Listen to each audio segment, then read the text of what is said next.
మాత్రం ఎందుకు హాని జరగదు అనే కదా నీ సందేహం. నువ్వు ఒక పని చెయ్యి. ఈ మంచం పట్టెడ చివర ఉన్న చిన్న ముక్క కత్తిరించి దగ్గర ఉంచుకో. నీకు అదే రక్ష.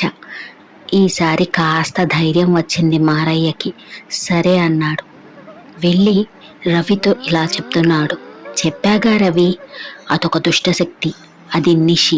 నువ్వు ఎల్లుండి రాబోయే అమావాస్య రాత్రి 12 గంటలకి ఆ మంచాన్ని తీసుకుని అడవిలో ఉత్తరాన ఉన్న పెద్ద మర్రి చెట్టు కింద ఉన్న శిల దగ్గర దింపేస్తే చాలు, సమస్య పరిష్కారమైనట్టే. పోతే నువ్వు మాత్రం ఇక ఆ మంచం మీద ఇక పడుకోకు, దానితో అస్సలు మాట్లాడకు అని చెప్పి వెళ్ళిపోయాడు మారయ్య. అయితే ఎల్లుండి ఈ మంచాన్ని వదిలించుకోవడం అన్నమాట అన్నాడు రవి. సరే, అనవసరంగా కొన్నాను అని ముందుగా బాధపడినా అది తననేమీ చేయనందుకు సంతోషంగానే ఉంది. సరే, రాత్రి మళ్ళీ ఈ మంచం మీద పడుకోకూడదు అనుకున్నాడు. మారయ్య చెప్పినట్టు తాను అసలు మాట్లాడకూడదని కూడా అనుకున్నాడు రవి. రాత్రయింది. ప్రశాంతంగా పడుకోవడానికి ఎంత ప్రయత్నించినా నిద్ర రాలేదు. దృష్టి మంచం మీదే ఉంది. ఇప్పటి వరకు అది తనని ఏమీ చేయలేదంటే ఇకపై కూడా చేయకపోవచ్చు. ఒకసారి ప్రయత్నిస్తే పోలే అనుకున్నాడు. నిశ్శబ్దంగా వెళ్ళి మంచం మీద పడుకున్నాడు. కొంతసేపు నిశ్శబ్దంగానే గడిచింది. అర్ధరాత్రి హఠాత్తుగా మరలా మూలుగు చిన్నగా, మరలా ఏడుపు కాసేపు విన్నాడు. ఇక ఉండబట్టలేక మాట్లాడేశాడు. ఎవరు నువ్వు? అంతే, ఒక్కసారి ఏడుపు ఆగిపోయింది. చూడు, నువ్వు ఈ మంచం కొని తప్పు చేశానని బాధపడుతున్నావని నాకు తెలుసు. నీ బాధ పోయే మార్గం చెబుతాను. ఈయనలేని ఆశ్చర్యం రవిలో. సరే చెప్పు, ఆతృతగా అడిగాడు. నువ్వు నన్ను వదిలిపెడితే నీకు అపారమైన నిధి ఉన్న స్థలాన్ని చూపిస్తాను. కొంచెం సంతోషం రవి మనస్సులో. మరి నేనేం చెయ్యాలి అడిగాడు రవి. బలి ఇవ్వాలి, ప్రశాంతంగా చెప్పింది మంచం. ఉలిక్కిపడ్డాడు రవి. నోట మాట రాలేదు. కంగారు పడకు, నువ్వేమీ చేయనవసరం లేదు. నువ్వు రేపు ఈ మంచాన్ని తీసుకువచ్చే పనిని ఎవరికైనా అప్పగించు. మంచాన్ని శిల దగ్గర వదిలి దాన్నే చూడమను.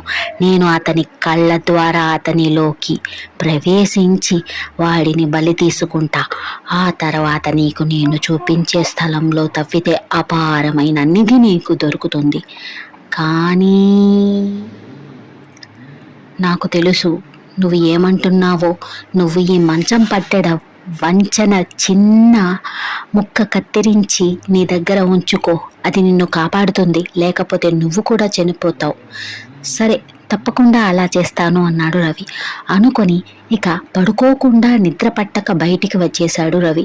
అంటే మారయ్య తనని బలి ఇచ్చి నిధిని పొందుదామనుకున్నాడు అన్నమాట.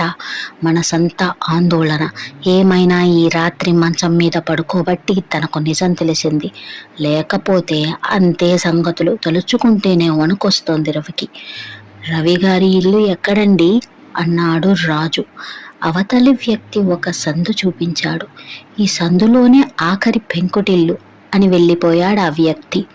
రాజు ఆ ఇంటి వైపు వెళ్ళాడు.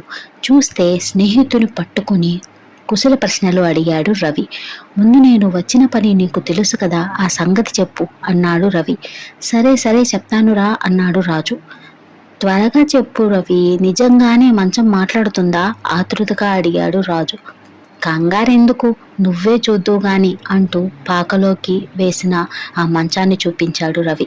ఇదే, నేను నెల రోజుల క్రితం కొన్నాను. కొన్ని రోజులు బాగానే ఉంది, కానీ హఠాత్తుగా ఏమైందో తెలియదు, మాట్లాడటం మొదలుపెట్టింది.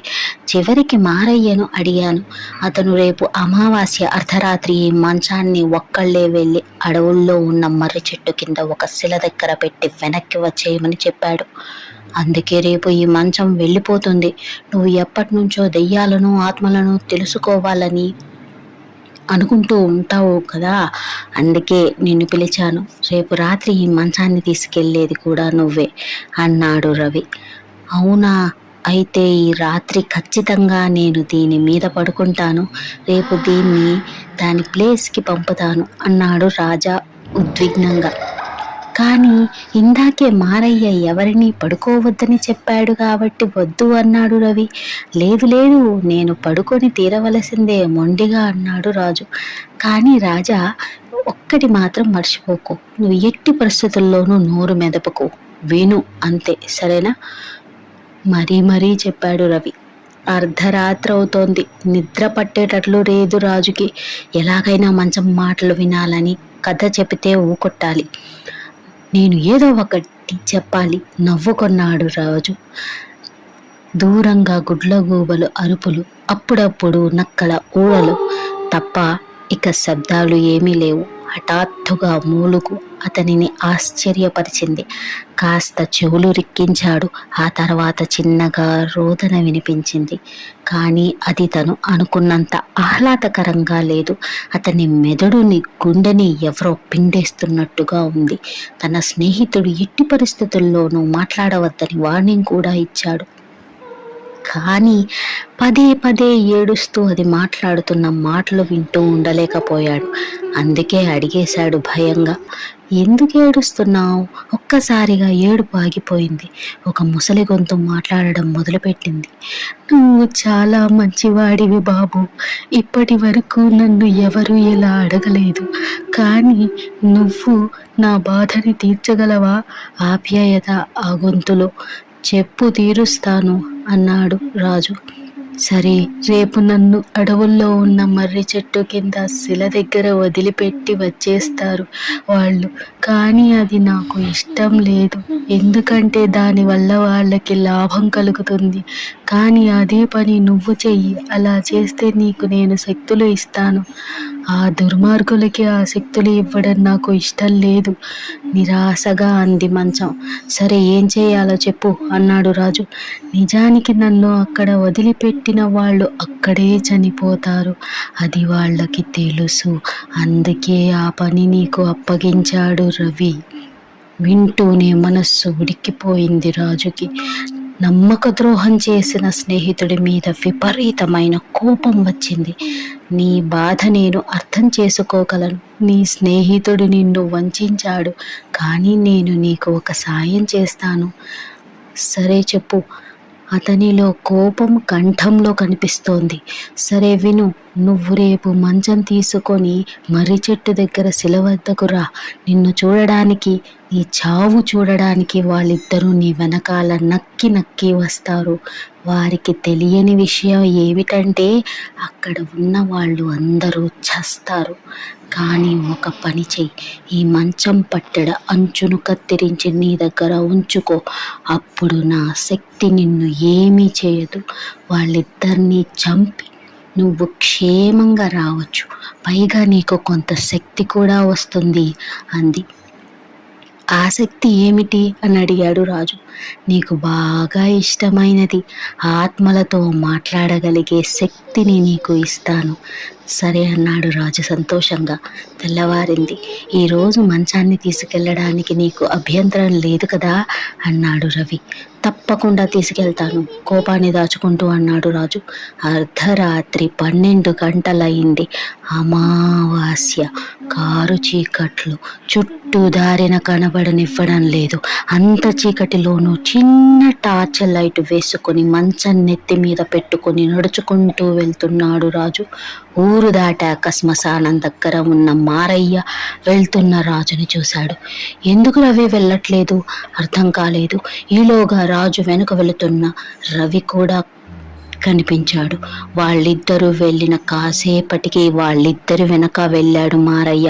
చుట్టూ చీకటి, కీచురాళ్ల అరుపులు, అప్పుడప్పుడు గాలికి చెట్ల ఆకులు శబ్దాలు చేస్తున్నాయి. అప్పుడప్పుడు పొదల్లో ఆడుకుంటున్న నిశాచరాలు చప్పుళ్ళు. వాటి మధ్య తీవ్రమైన ఉత్కంఠతో చెమట్లు పడుతున్నా లెక్క చెయ్యకుండా ఆయాసపడుతూ వెళ్తున్నాడు రాజు. అతని వెనుక నిశ్శబ్దంగా రవి, అతని వెనుక మారయ్య. ముగ్గురు దూరం దూరంగా వెళుతున్నారు. దట్టమైన మేఘాలు ఎప్పుడైనా వర్షించడానికి సిద్ధంగా ఉన్నాయి. గాలి వేగం పెరిగింది. ఎండిపోయిన చెట్లు కొమ్మలు అప్పుడప్పుడు విరిగి కింద పడుతున్నాయి. ఆ శబ్దానికి చిన్న చిన్న జీవులు పరుగులు పెడుతూ రాను రాను శబ్దాలు పెరిగాయి. కీచురాళ్ల రోదనలతో పాటు గుడ్లగూబల అరుపులు, పాముల బుసలు, నక్కల ఊళలు, తోడేళ్ల అరుపులతో ఆ ప్రదేశం భయానకంగా మారింది. కానీ ఆయాసపడుతూనే ముందుకు వెళ్ళాడు రాజు. అతను అనుకున్న మర్రి చెట్టు రానే వచ్చింది. దాని కింద 5 అడుగుల పెద్ద శిల. రవి నిన్న చెప్పాడు, పూర్వం ఆ శిల దగ్గర చాలా కాలం పాటు బలులు ఇచ్చేవారట. క్రమక్రమంగా ఆ దుష్టశక్తి బాధ తట్టుకోలేక ఊరు అక్కడి నుండి వెళ్ళిపోయిందట. అప్పుడు అదంతా అడవిగా మారిపోయిందట. మంచాన్ని శిల దగ్గర దింపాడు రాజు. ఇప్పుడు ఏం జరుగుతుందో చూడాలి అనుకుంటూ 2 అడుగులు వెనక్కి వేశాడు. అతనికి మరో 3 అడుగుల వెనక రవి, అతనికి మరో 3 అడుగుల వెనక మారయ్య. అందరి దృష్టి ఆ మంచం మీదే ఉంది. హఠాత్తుగా ఒక వెలుగు మిణుకు మిణుకుమంటూ ఆ వెలుగు క్రమంగా పెద్దదై దాని చుట్టూ ఉన్న మొక్కలను చెట్లను ఆక్రమించింది. ఆ వెలుగు మరింత ఎక్కువైంది. అవి వెలుగు రేఖలు కాదు, కాలరాత్రి యముని పాశాల్లా ఉన్నాయి. ఆ వెలుగు వారి కళ్ళను మూసేసింది. వారిలోని నవనాడులు కుంచుకుపోతున్నాయి. ఏం జరుగుతోందో తెలుసుకునే పరిస్థితి లేదు వారికి. వారిలో ఉన్న రక్తాన్ని పీల్చేసింది, శరీరాన్ని కాల్చేసింది, ఎముకలను బూడిదగా మార్చేసింది. చూస్తుండగానే ఆ కబంధ హస్తాల్లో ఆ ముగ్గురిని తనలోనికి లాగేసుకున్నాయి. అతి భయంకరమైన ఆ దుష్టశక్తి ధాటికి అక్కడ బూడిద కూడా మిగలలేదు. అంతా కొన్ని నిమిషాల్లోనే జరిగిపోయింది. ఆహారం దొరికిన సంతృప్తితో అది శాంతించింది. చూడడానికి వచ్చిన గుడ్లగూబలు తాము పని అయిపోయినట్టు అక్కడి నుంచి ఎగురుతూ వెళ్ళిపోయాయి. కాసేపటికి అంతా ప్రశాంతమైపోయింది. చుట్టూ నిశ్శబ్దం. ఈలోగా దూరం నుంచి మెల్లగా అడుగుల చప్పుళ్ళు. చక్ చక్ చక్ చక్. నెమ్మదిగా నడుస్తూ అక్కడికి వచ్చాడు ఓ నడి వయస్సు వ్యక్తి. తాతాజీ, తాతాజీ. వికటంగా నవ్వింది ఆ శిల. దండం పెట్టాడు తాతాజీ. ఆ మంచం తలపై పెట్టుకొని నవ్వుతూ మరో సంతలో అమ్మాలని నవ్వుకుంటూ వెళ్ళిపోయాడు తాతాజీ.